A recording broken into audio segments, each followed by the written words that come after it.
चलिए शुरू करते हैं 3 और 4 मार्च 2024 का करंट अफेयर्स। ठीक है, तो आज का न्यूज़ टुडे विजन आईएएस का, इसमें पहली न्यूज़ है कि केंद्रीय सूचना प्रौद्योगिकी और दूरसंचार मंत्री ने स्पष्ट किया कि जो ऐप्स होते हैं, कुछ ऐसे ऐप्स हैं को डीलिस्ट करने की अनुमति नहीं दी जा सकती। हाल ही में गूगल ने शुल्क भुगतान पर विवाद को लेकर अपने प्लेटफॉर्म और एंड्रॉयड प्ले स्टोर से कुछ सुस्थापित एप्लीकेशंस को हटा दिया था। तो प्ले स्टोर पर जो एप्लीकेशंस होते हैं वहाँ से कुछ इंडिया के ऐप्स को हटा दिया था। ठीक है, internet and mobile association of India ने ऐप्स को हटाने की निंदा की। साथ ही स्टार्टअप संस्थापकों ने डिजिटल एकाधिकार का मुद्दा उठाया। आईएमआई एक उद्योग संघ है। तो अब इस पे क्या हुआ है, डिजिटल एकाधिकार क्या होता है, एक ऐसी स्थिति है जिससे कुछ कंपनियां जैसे ई कॉमर्स की बड़ी कंपनियां, बिग टेक कंपनियां आदि अपने विशिष्ट डोमेन में डिजिटल बाजार पर अपना प्रभुत्व संपन्न कर लेती है। अब उसी तरीके से तो हुआ ना, उनको डिलिस्ट कर दिया बेचारों को।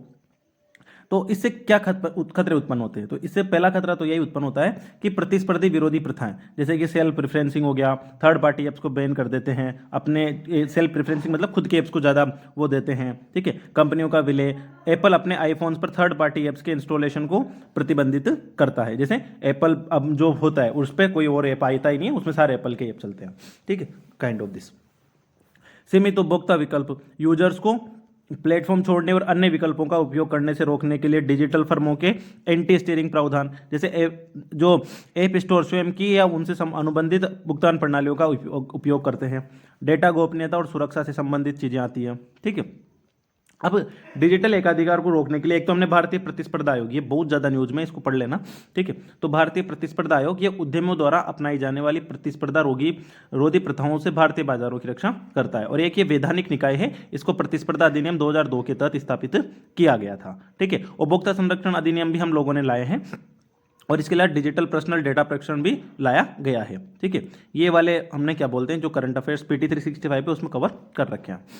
वित्त पर स्थायी समिति रिपोर्ट 2022 में सिफारिशें, तो प्रणालीगत रूप से महत्वपूर्ण डिजिटल मध्यवर्ती सिफारिशें की गई है। कानून और संस्थागत नॉट सो इंपॉर्टेंट, बट ये ध्यान रख लेना थोड़ा सा।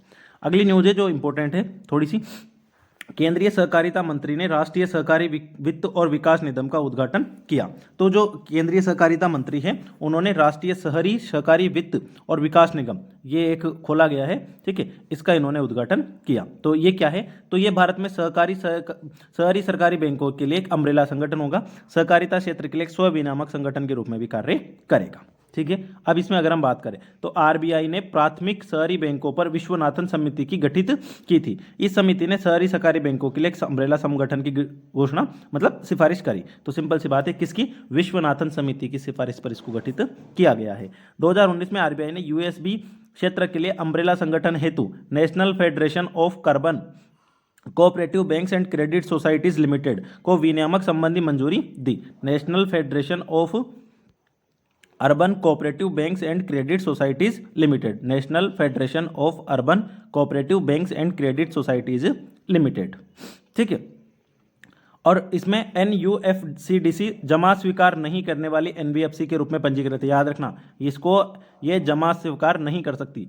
UCB स्वैच्छिक आधार पर इसकी सदस्यता हेतु पूंजी को सब्सक्राइब कर सकते हैं, यानी सदस्यता के लिए पूंजी का अंशदान कर सकते हैं। इसके मुख्य उद्देश्य निम्नलिखित हैं: क्रेडिट सोसाइटी और यूएसबी की संख्या को बढ़ावा, ठीक है, बैंकों के आदर्श बनाना, यूएसबी को नकदी प्रदान करना, सदस्यों द्वारा साझा उपयोग के लिए IT अवसंरचना स्थापित करना।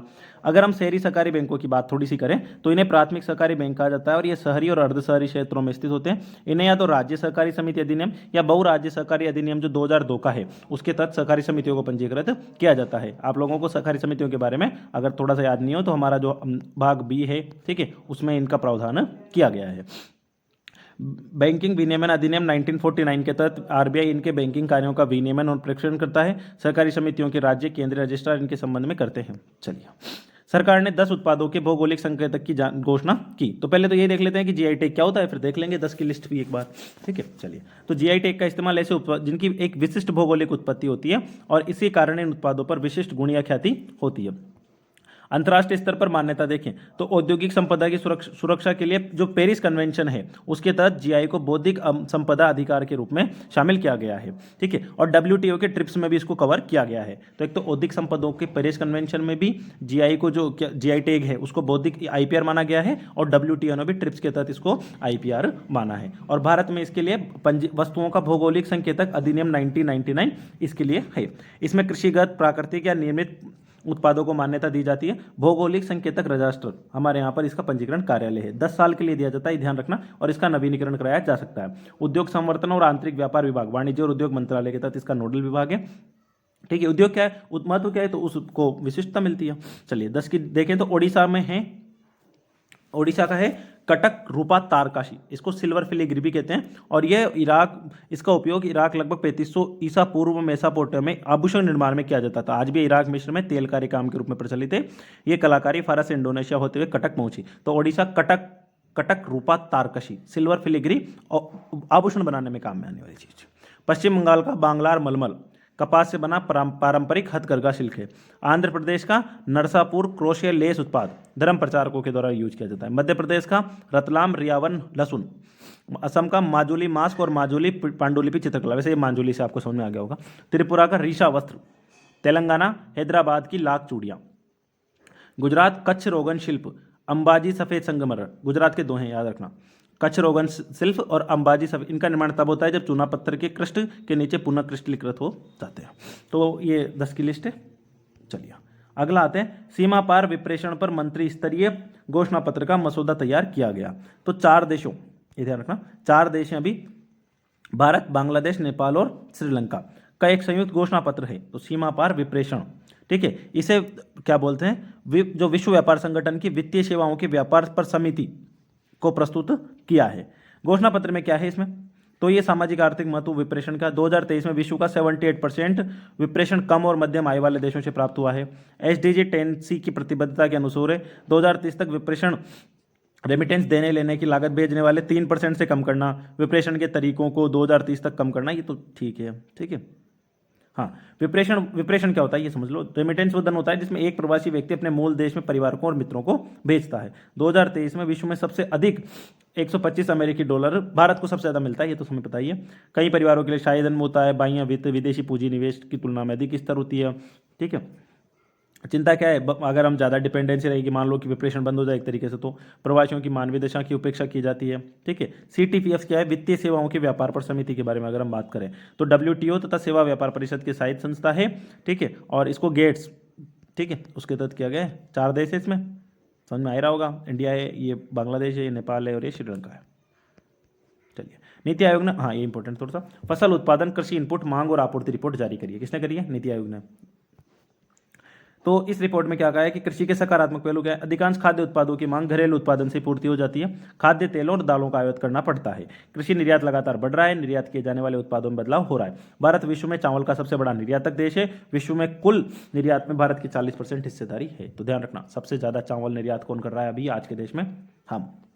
खाद्य पदार्थ, विशेष रूप से चावल की खेती अधिक क्षेत्रों में की जाती है, जरूरत ज़्यादा पड़े तो इससे पानी के ऊपर इशू है, जैविक दबाव हैं। तिलहन कृषि में क्षेत्र, तिलहन का उत्पादन कम हो रहा है, सही बात है, उसमें क्या है, ठीक है। इसीलिए भारत अपनी खाद्य तेल की कुल मांग का लगभग 60% आयात कर रहा है। तो वो तो किधर भी देख लो आप, ठीक है। रिपोर्ट में भूमि उपयोग के लिए बनाई जाए चावल और गेहूं को खुली खरीद को सीमित किया जाए, ठीक है। भावांतर भुगतान योजना के माध्यम से किसानों को अतिरिक्त अधिशेष के लिए मुआवजा देना चाहिए, ठीक है। मिलेट्स के उपभोग को बढ़ावा दिया जाए, अन्य सिफारिशें और चीज़ें करिए। फसल विविधीकरण के लिए सरकार के द्वारा कुछ चीज़ें चलाई गई है, जैसे कि राष्ट्रीय कृषि विकास योजना, ठीक है। जल की अधिक खपत करने वाले धान की फसल की बजाय अन्य फसलों के उत्पादन को बढ़ावा दिया जाए। राज्य राष्ट्रीय कृषि विकास योजना के तहत फसल विविधीकरण को बढ़ावा दे सकते हैं, अनुमोदन दे सकते हैं। राष्ट्रीय खाद्य सुरक्षा मिशन, भारत सरकार विविध फसलों के उत्पादन को प्रोत्साहित करने के लिए राज्य सरकारों के प्रयास में सहायता करती है। अगली न्यूज है, सुप्रीम कोर्ट ने केंद्र सरकार से पूरे देश में अस्पताल में उपचार के लिए शुल्क तय करने का निर्देश दिया। अस्पताल में उपचार के लिए शुल्क तय करने का निर्देश दिया। तो सुप्रीम कोर्ट ने एक अपनी रिट जारी करी है, परमादेश मेंडामस रिट, ठीक है। मेंडामस हम जानते हैं आर्टिकल 32 के तहत इसका प्रावधान किया गया है, ठीक है। अभी देखेंगे क्या होती है। सुप्रीम कोर्ट ने केंद्र सरकार को अगले 6 सप्ताह के भीतर मरीजों द्वारा भुगतान किए जाने वाले अस्पताल उपचार शुल्क को तय करने का निर्देश दिया है कि भाई कितना लगेगा बताओ सही। इसके तहत एक लोक अधिकारी या प्राधिकारी को उस कर्तव्य पूरा करने का निर्देश दिया जाता है जिसके लिए वो कानूनी रूप से बाध्य है। तो उसको क्या बोलते हैं, इसमें आदेश दिया जाता है कि भाई ये काम करना है, तुम्हारा ये काम है ना, ठीक है। याचिका दायर करने वालों ने कोर्ट से नैदानिक क्लिनिकल प्रतिष्ठान केंद्र सरकार नियमावली 2012 के नियम 9 को लागू करने की मांग की है। नियम 9 में अस्पताल और क्लिनिक को उनके द्वारा दी जा रही सेवाओं के बदले शुल्क को दर्शाने का निर्देश दिया है। साथ ही उसी रेंज में शुल्क लेना है जिसे केंद्र सरकार ने राज्य सरकारों के परामर्श से तय किया है। उपचार शुल्क तय करने की जरूरत क्या होगी, एक तो वहनीयता हो जाएगी, पारदर्शिता आएगी, मानकीकरण और निष्पक्ष प्रतिस्पर्धा बढ़ेगी। सरकार की जिम्मेदारी है, संविधान आर्टिकल 37 कहता है सरकार को लोक स्वास्थ्य में सुधार करने का निर्देश है। चुनौतियां क्या आएगी, शुल्क तय करना मुश्किल है, अलग अलग जगह की अलग अलग होती है। उपचार शुल्क करने से नई प्रौद्योगिकी को निवेश करने से बचेंगे, कृत्रिम रूप से अस्थिरता पैदा होगी, ब्लैक मार्केटिंग बढ़ेगी, ठीक है, ऐसी चीजें। आयुष्मान भारत योजना, आयुष्मान आरोग्य मंदिर और प्रधानमंत्री जन आरोग्य योजना, स्वास्थ्य और कल्याण केंद्रों का नाम आयुष्मान आरोग्य मंदिर रखा गया है। आवश्यक दवाओं की राष्ट्रीय सूची बनाई गई है। पीएम भारतीय जन औषधि परियोजना, ऐसे हमने कुछ शुरू किया। चलिए छोटी छोटी न्यूज़ों के बारे में बात करते हैं, ये इंपॉर्टेंट है। एक स्वच्छता ग्रीन लीफ रेटिंग पहल, पहली बात तो किसने शुरू करी है, जल शक्ति मंत्रालय ने, कि पेयजल और स्वच्छता विभाग ने स्वच्छता ग्रीन लिप रेटिंग पहल की शुरू करी है। इस पहल को पर्यटन मंत्रालय के सहयोग से प्रारंभ किया गया है। तो जल शक्ति मंत्रालय और पर्यटन मंत्रालय, पर्यटन उद्योग के लिए शुरू किया गया है, ठीक है।